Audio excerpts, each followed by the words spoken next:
सल्लल्लाहु अलैहि या रसूल अल्लाह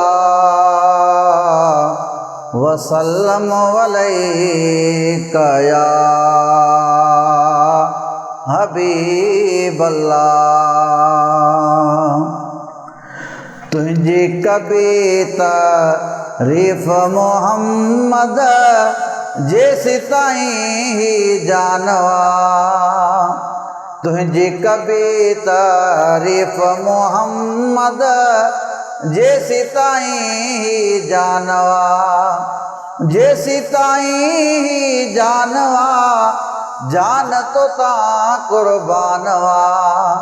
जैसी ताईं ही जानवा जान तो ता कुर्बानवा।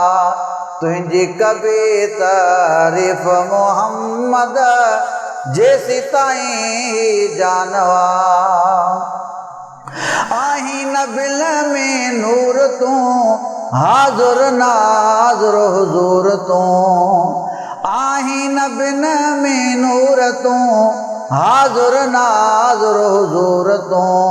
तुझे करे ही मौला साईं जोड़ियो सारो जहानवा।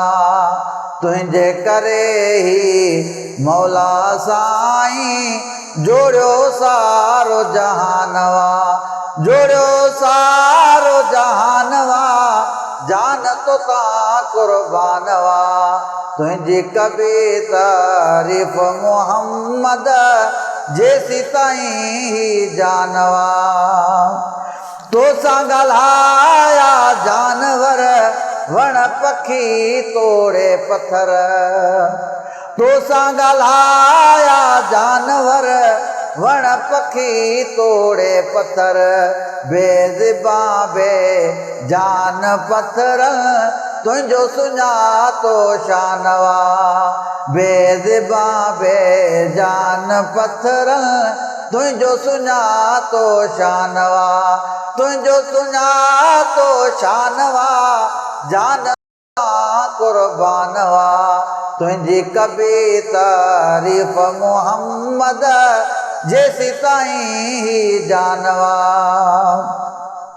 सिजल थल आयो चढ़ी हैदर टे पहरी पढ़ी। सिजल थल आयो चढ़ी हैदर टे पहरी पढ़ी। तुझो हुक्म हर शइ ते हले थो राज़ी तो खां रहमानवा। तुझो हुक्म हर शइ ते हले थो राज़ी तो खां रहमानवा।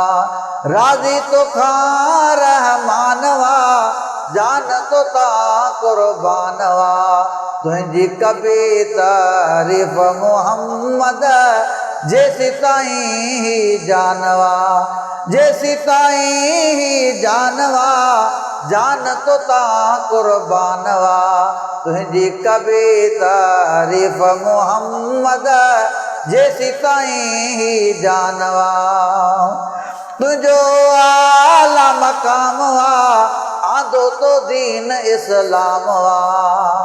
तुझो आला मकाम वा आदो तो दीन इस्लाम वा। कामिल तो ते कलमो पढ़ण सां मिली वयो ईमानवा।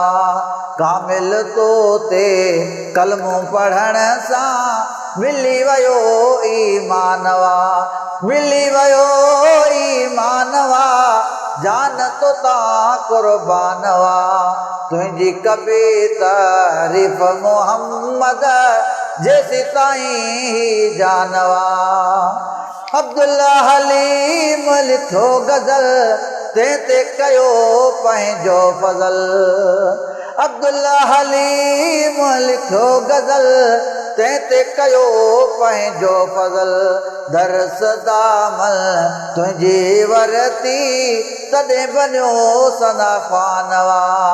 दरस दामल तुझी वरती तॾहिं बणियो सना ख़ानवा।